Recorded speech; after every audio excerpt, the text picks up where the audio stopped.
This is Focal Point with Brian Fisher on AFR Talk.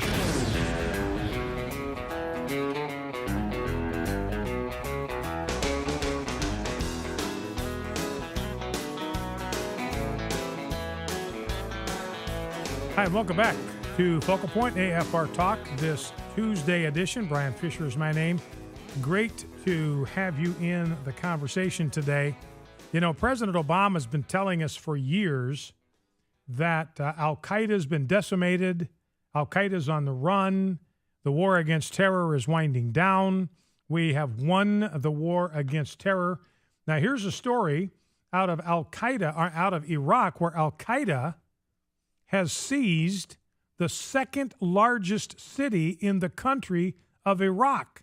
The government is fleeing. It's a weapons windfall for Al-Qaeda. So don't let anybody in the Obama administration lie to you that Al-Qaeda has been decimated, that their power has been broken, that they're on the run. They are stronger and more powerful than ever. They're now in control of the second largest city in the country of Iraq.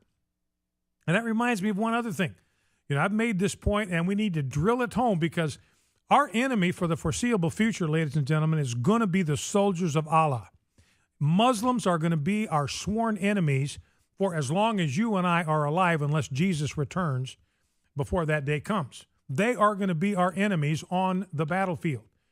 And we are going to have the opportunity to deal with a Muslim country that tries to kill us. We're going to have to go in there, neutralize the threat, and the temptation is going to be there.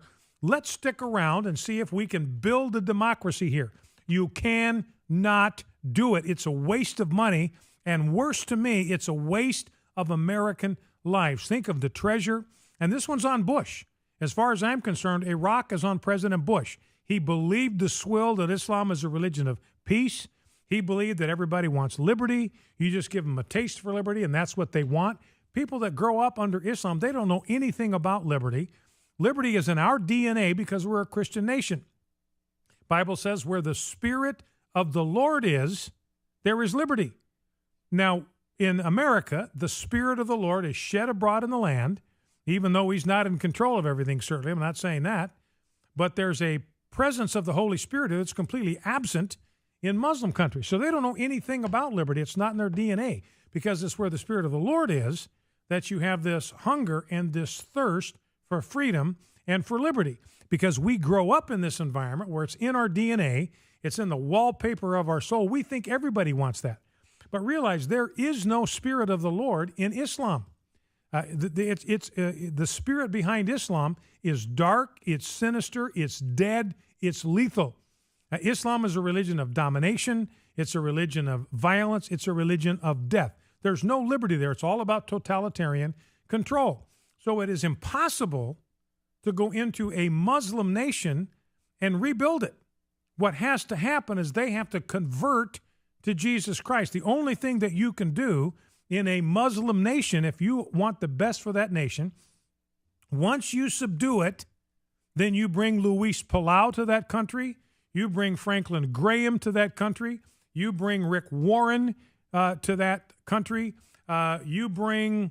what's the guy down in Southern California, the Harvest Celebration guy, Greg Laurie? You bring Greg Laurie there. You bring Robert Jeffress there. You bring David Jeremiah there.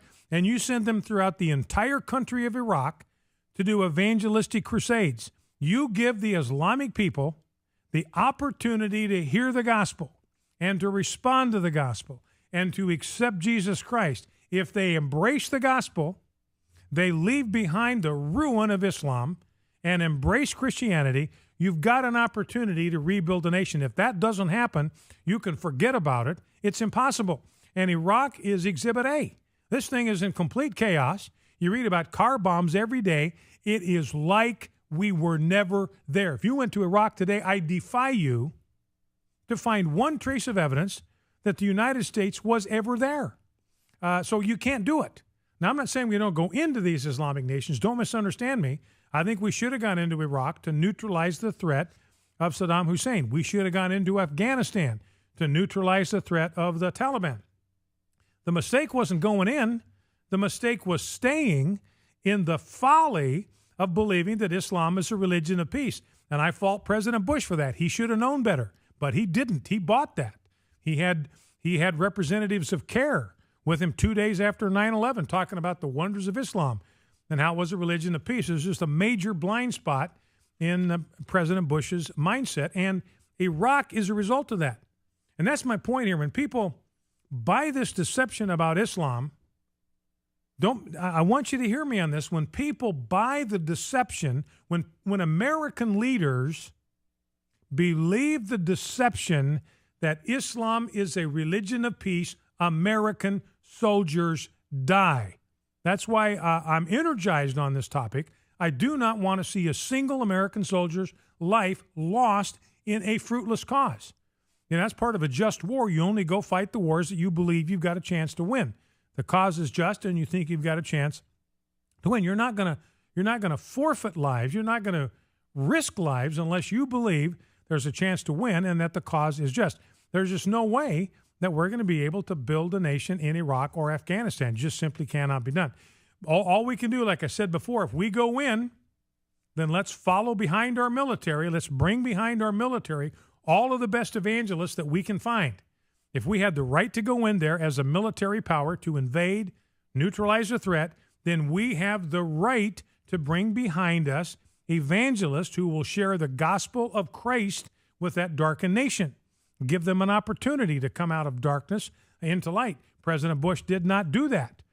We wanted to defer to Islam because, after all, it's a religion of peace. It's just a benign alternative to Christianity. Anyway, I'll hop off my soapbox here anyway. But let's not buy the lie that Islam is a religion of peace. It's not. It's an evil, wicked religion that believes in totalitarianism, death, and violence. It cannot be reformed.